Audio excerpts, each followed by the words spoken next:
Welcome back, everybody. I'm Sean LaFlock. I'm here with Scott Hagnes. This is Conversations, Fitness, Wellness, and Longevity. Scott, how's it going? Doing good here. Real good. Nice, man. Our obligatory weather update. How is it going in Portland? Is it winter yet? No, it's It's we got a reversed. late. It's unusually warm. It was Ooh, like 70 degrees yesterday, and it's been dry for nearly a week. And I think it's supposed to be dry and warm for almost a week to come. very interesting. So you're probably Yeah, relishing the opportunity, I imagine. I'm riding a lot. And what about you, weather-wise? Okay, all right. So actually, we just got a little bit of a reprieve from the cold, or from the warm. We had a cold day the other day. It was like in the 60, it's about 60 degrees at night, and then it was a beautiful day, mid 70s throughout the day. Gorgeous day today, pretty much not too different. It's interesting because the temperature has dropped, but the humidity isn't too far off. Mm, It doesn't seem. But I'll take it. It's fantastic relative to where it was before. yeah, nice. Um, so one of the things that is coming up for people in my gym is Wadapalooza, and we have a couple teams that are actually being put together. But after the qualifier, there's a tendency for people to kind of be wondering what the heck is going on and how to actually prepare for a fitness competition, especially in a small group. Have you had any opportunities in training small groups of athletes? Definitely have done some small groups to 2 and 3 on 1s in an individual setting, and including writing some team workouts for teams Hmm. training for the regionals or the games at some point. Okay. And what are some of the considerations that you have when you're writing a program for multiple athletes who are kind of training simultaneously? What are some of the Yeah, trade-offs? What are the positives, the negatives, that kind of thing? yeah, exactly. Yeah, there's absolutely trade-offs there. Uh, so if it's training for an event like Wadapalooza in your guys' case, generally the level of the athletes is going to be roughly in the same ballpark, which Hmm. makes it a little easier. And you also have a common thing you're training for. When I was writing the workouts for those sorts of cases, it was things where we were going to pose competitive type situations to gain experience, whether this was knowing when to share workloads in cases where you could trade off, or things, like where the chin holds while someone has to do something else, or the deadlift hold, exposure to those sorts of things, and trying to make scenarios that looked like something we might see, being a little creative at times. Hmm. But then, which is different than training. Like I have groups of 2 and 3 that I'm doing presently that aren't training for like a CrossFit style competition. Some are just general health, but they're fairly advanced. Okay. Others are, I work with a number of professional dancers. Hmm. So similar activity, but everyone's differences in the gym were fairly pronounced. And so there you have some trade-offs because you can't fully individualize. But I found, and it comes with time, and knowing the athletes that you're working with, how I can individualize within a session pretty well, not just necessarily on load and reps, but complexity where they can be working together in an appropriate situation. Yeah, yeah. So if they are non-competitive athletes, what does it look like in terms of the programming on a more advanced level? Can you give us an example? Yeah, and this would be your size of group, but we'll often go through a warm up together, Hmm. controlled articulations and some prep, some breathing drills maybe. And then I usually have a couple, 1 to 2 individual things where then the athletes will go and do those. And I've individually coached them already or looked at them. So they do their individual stuff. Then we're going into some work, and I try to pair it in some way. Like to use an example, yesterday I was working with it's a couple. I've coached for many years. I've coached her now for a couple of years, um, and so she's working free balancing handstands, and we're trying to develop her back strength for chin ups. She's got chin ups pretty good, but she's arm dominant. So she's got a pairing of free balancing work and scapular work on the bar. He's working on getting more efficient at his bar muscle ups and more of at a lower skill level on handstands. So we're doing body line and rebalancing work on the wall. So I'm able to kind of coordinate this at the same time, but it's different. And then we went into a strength. There's a bent arm strength work where the exercises were slightly different, but it was generally similar themed. And then they did a kind of a conditioning finisher with more kettlebell and mace work and some med ball throws that were roughly the same, though loaded differently. And then in the cool down, we kind of do the same, like developmental flexibility work. There's times that it's diverged more. Like I've literally had, when she was newer, she was doing more like sets of, sets and reps and things, and he was doing, I think, velocity based work, with the push band and hitting squats at a certain bar speed. Once I kind of got him set up, he's doing that. I can watch her form. I can check in with him, and this depends on the confidence and skill you have as a coach to be able to pull some of those things off. So you're in a larger group, it would get a little harder if that was 5 athletes. So you're shadowing this thing the entire time then? Yeah. Yep. Okay. And would you say one of the prerequisites for individuals doing this is some kind of buy-in and proficiency in their ability to trust within the coach? And and just like commit to doing those certain things? Because I can't imagine everybody in the world wants to be able to do to cars as their warm up, without just blowing through it. You know what I mean? Right. Well, in this case too, it's like I will either literally go through and with them. I'll do the first rep maybe, and then I may go around and fix things because those can be, the million form points to doing those correctly to get the proper benefit. Even all those drills. So that way I'm able to show, and then I'm there and you see an expectation of effort. So they're not just the sloppy circles that aren't doing much. I mean, I make them a challenging effort. Same thing, but the same thing. I lead cars in group classes of, much larger groups, and we learn how to get after them with the right cueing and feedback. So you can't. It's harder to start there, though. I've started with a handful of new folks, and you go through intake. We go through the basic movements, and then I can kind of individualize it out a little bit from there. But you have to keep it relatively similar, or think of your logistics too. Everybody's gym is different, but I make sure that what I've chosen to do can be done in a close enough proximity so I don't have one athlete at the one end of the gym and one at the other, because this space is pretty long here. And I know, like, your facility has multiple kind of corridors. You could be working in one area and not even be able to see the other side. Exactly. So those things, simple logistic stuff. Have you done this on a remote basis at all, Scott? I have written team workouts remotely. And I, conversation on what the equipment availability and what things could be done, in that setting to take that into account. So but as far as some of these types of sessions, I haven't done that, I suppose, with a couple. I mean, I've done remote programming for couples, but they were literally completely separate workouts done at a separate time. Got it. Separate, they weren't done together. Yeah, so I was thinking the best bet for like a small group remotely or even in gym without your supervision would be individualized training, but then team workouts involved as well. Yeah. Totally. It could be written into the design, where you have individual, and then certain days there's expectation of doing it together, and there, it requires the team to be done properly. Yeah, a little trickier, but all that definitely can be done. Yep.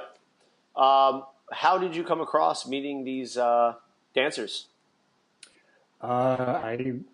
We had coached a chiropractor in town here that we've had a relationship with for many years, and one of the physical therapists that works with the Portland Trail Blazers and the Ballet Theater in town. They were, colleagues and good friends, and this opportunity came up, and so through the chiropractor that we already trained, put us in in contact, and then we all kind of met, and I had to make a proposal how I was going to do it, and they liked what I proposed to do, so I got hired by the ballet theater to coach the male dancers, and it's been an ongoing thing. I ended up writing some articles for Dance Magazine on strength and Oh, wow. conditioning, Okay. which is a pretty big, print publication in that community. And I get still those articles from years ago, and I still pick up clients. Actually, just last hour, I was coaching one of the young dancers that I got through that article. I No worked with kidding. for a couple of years. Wow. So, And I know we've gone over pretty much all the considerations in terms of coaching and training dancers before. How does it translate to their actual performance in the things that you're doing? What are some of the things that they report and the nuances that allow you to know that, hey, we're going in the right direction? Because it is yeah. like a aesthetic space deal, It's right? aesthetic, yeah, totally. There aren't measurables necessarily in the Mm-hmm. performance like there is with other athletic endeavors. But the report we would get, and this is from the administration that watched when I was working with the whole group. The concerns they had was that they some of the girls didn't feel comfortable being partnered overhead with the strength and control the guys had, and that other companies would come to town and look like they were flying because they had these massive, effortless-looking verticals. So those Mm. were the two main goals that I was charged with trying to develop, Mm. Mm-hmm. and the girls felt much more confident, and that they were safe and in the partnering, all the partnering skills, and that was their feedback, and then also the jump height visually seemed to increase quite a bit. And I know here in the gym we had metrics because we would measure that periodically, so I know that it Yeah. was. Um, but then still the way that they have to perform it in a routine is not exactly the same as how we would test it in the gym. But that and then aesthetically too. Just there's a certain not overdeveloped, but you definitely do want a bit of a sculpted look in a male dancer, Mm-hmm. and that was something that, and they're really, it's amazing to watch the skills and the speed they would develop technique with. Um, and I've noticed that across the board. This guy I'm working with right now, I mean, one of the things that's kind of popular in that community is doing some gymnastic work for the support strength, et cetera. So we're working on handstand work, and he's flexible enough that he can press the handstand on the spread of 8. Mm-hmm. And he's gotten quite a bit stronger on his hands. But there's just how quickly he's picked up figuring out how to balance upside down compared to scores of other people I've worked with through the years at various levels. It's like oh, he's gonna have this down in like weeks, not months or years. Oh, wow. No kidding. So Very interesting. Cool. Well, there's one other thing I kind of wanted to go into, and so I'm getting finished up with a deload week here, and it's been a while since I've had consistency in my deload weeks, and just kind of wanted to give you a little bit of feedback here. yeah, Because as we get further and further into training age, I think deloads are much more important than they ever were when you're early on in the training. But I did a 3-week progressive build, and now I'm backing off for a week. And I mean, very low volume, like 3 sets of 5 at 60% on a couple lifts, a little bit of aerobic work, nothing crazy. But the first couple days, obviously, are I have to train. So dealing with that attachment of not having or not training because I'm doing doubles 2 to 3 times a week with training sessions 5 days a week, and then not being in the gym and not actually training, so you kind of have your hands free. But as the week progresses on, I think one of the things that I think all athletes can appreciate is as you get into the deload week, you want to train, and then you don't want to train, and then you have a spark to train again. So I think that's important, and I'd love to hear your thoughts on deload weeks in particular. yeah.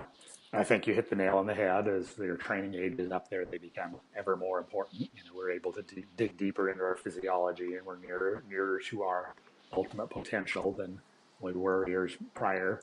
Um, I've, for the most part, like them myself as a little bit of a mental break. I actually kind of really enjoy them.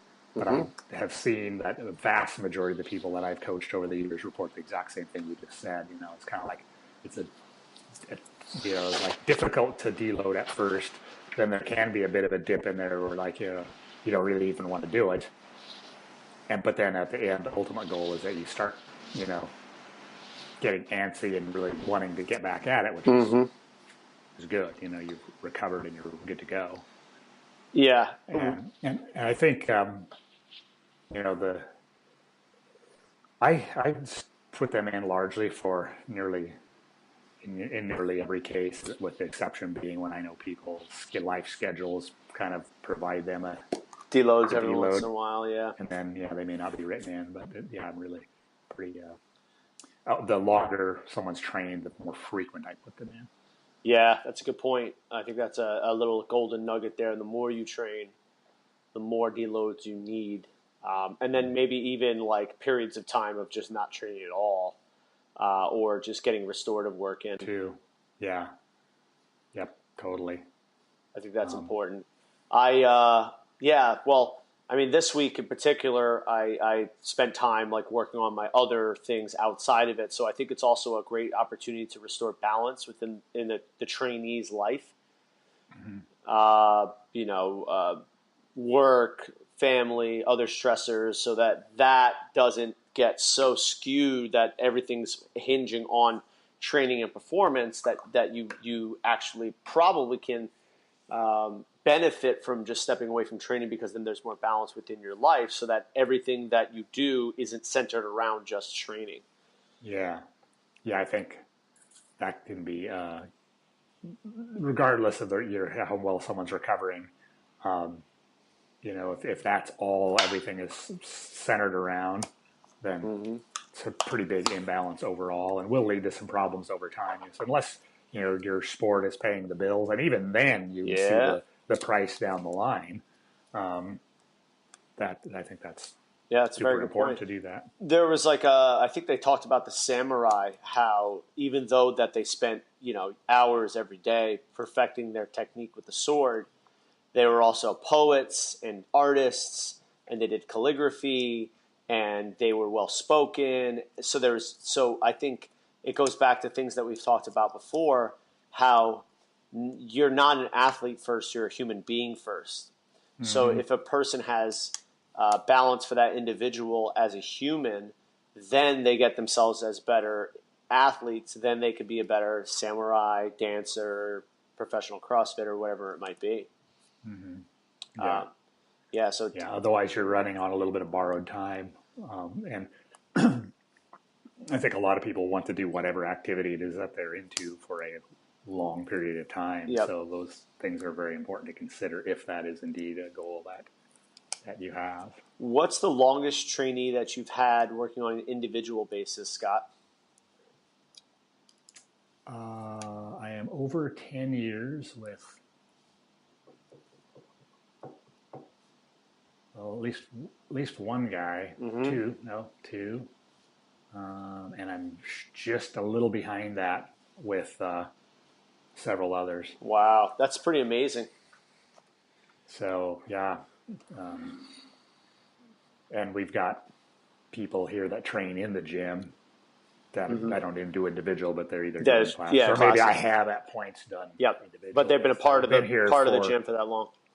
Longer than that, even. Wow. Yeah. You got some OGs. Actually, no. Come to think of it, there's a guy I'm writing a program for that's been around about 11 years. A lot of that time, I didn't write his program; he just trained here. Yep. But I am writing his program now. So. No kidding. So how does it feel to have athletes working with you for 10 years plus?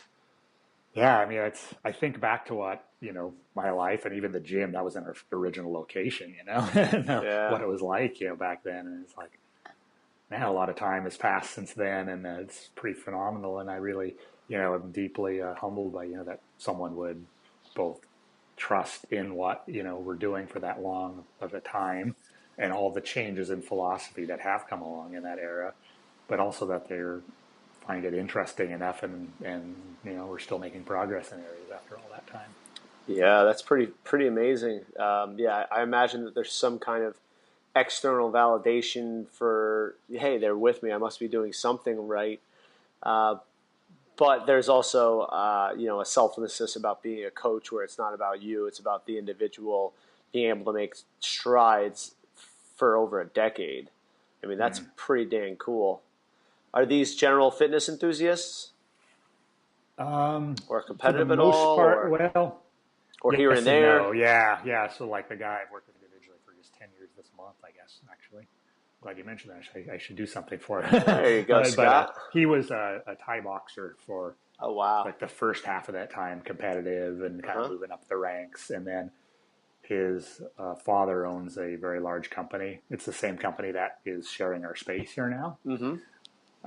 And as Portland started to explode in growth there, on the job stuff, basically he had to make a choice. It was like, I can't Thai box and train. And he decided that it was more important to be fit than Thai box. So Yeah. he ditched that, and now he's been kind of just gym pop training since then. Another guy who's never competed, but he's kind of, he did some Ido Portal training for a while, has done hand balancing, a lot of higher level gymnastic-y stuff. But for the most part, he trains for general fitness, but utilizing those higher level movements along with other more standard gen pop stuff.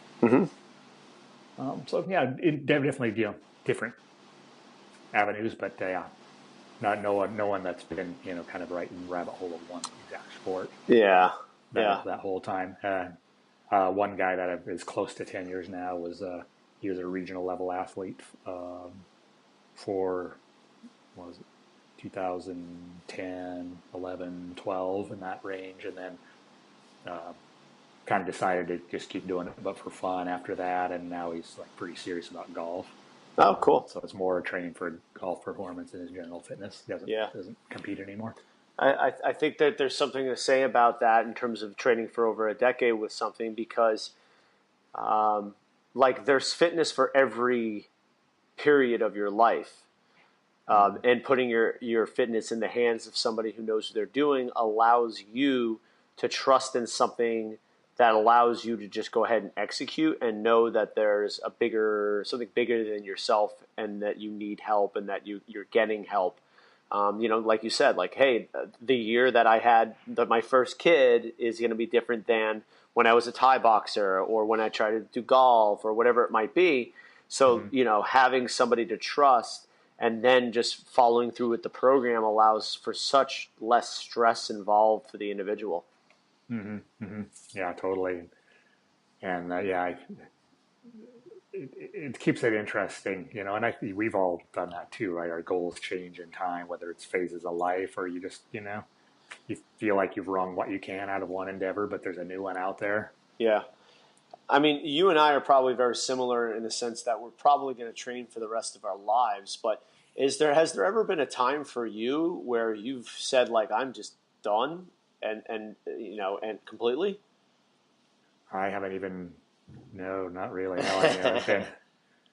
Geez, I mean, I started riding my bike at 16 and was immediately doing that a lot. And I literally, from 16 to now 51, I've never not ridden.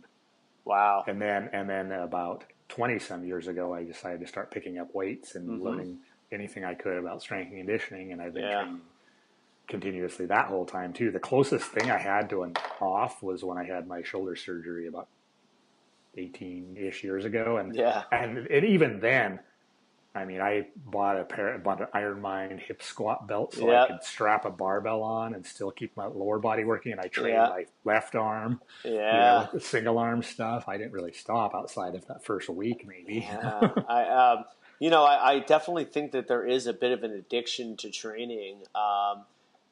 Not addiction is a bad word. I think probably like a habitual, almost like spiritual deal with what we do. You go into the gym and you're just much more in the moment. You're more in tune with everything. You're constantly learning. In a way, it's a religion, I would say. Yeah, I mean, I think it probably confers some of the mental and neuroimmunological benefits of a practice like the spiritual practice like religion, Mm-hmm. right? We know meditation confers certain things and mindfulness and connection with groups. So especially Yep. if you have that in your training or your athletic endeavor as well, Yeah. like you get in a meditative state kind of whether Yeah. you want to or not Uh-huh. when you're training hard, right? And that's the difference between I think what a lot of us do and we're not on a treadmill watching Yeah. CNN, Yeah. stressing out. Yeah. We're present, whether You're not on, like, I mean, there are times where you're kind of like you're here and you're there, but yep, I think it's an opportunity for you to connect to yourself, connect to others, and connect to something bigger than yourself, which I think is one of the tenets of being a balanced individual is those three things. So when you throw your gym bag down, you high five your buddies, that's that connection to others. When you're yeah, lifting and you're training hard and you're kind of in your own head and you're meeting yourself for those times, that's that meeting of yourself. And then when you're lying on the floor wondering when the pain is going to stop, it's almost like a surrender to something bigger than yourself. So mm-hmm. it's almost all three of those things at once. And not to sound too airy fairy, but it's amazing that more people aren't exposed to something like this. And it's pretty cool to see, again, going back to 10 plus years of some of these individuals, that once they get in that pattern, they never want to leave it. Mm-hmm. Yeah, yep, and that's I think those connections, those people could do this stuff somewhere else, Yeah. but you develop connections with certain individuals, and they've obviously rotated through the years, but it's Yeah. still the familiarity and there clearly is something about the shared struggle. It's not really like fighting the neighboring tribe, like maybe is Yeah. what it's replicating deep in the DNA, but Yeah. we don't realize that it's conferring certain things that is very powerful. Yeah. I think that's pretty damn cool. All right, Yeah. Mr. Scott. I think that's probably good for this week. You got anything else? Oh no, I think that's about it. I'm going to go enjoy this warm weather, do a little riding, hit my 20 reps of some stuff, and That's cool, man. All right. Very cool. yeah. Well, I'm Sean LaFlock. You can get me at Sean@CrossFitDelrayBeach.com.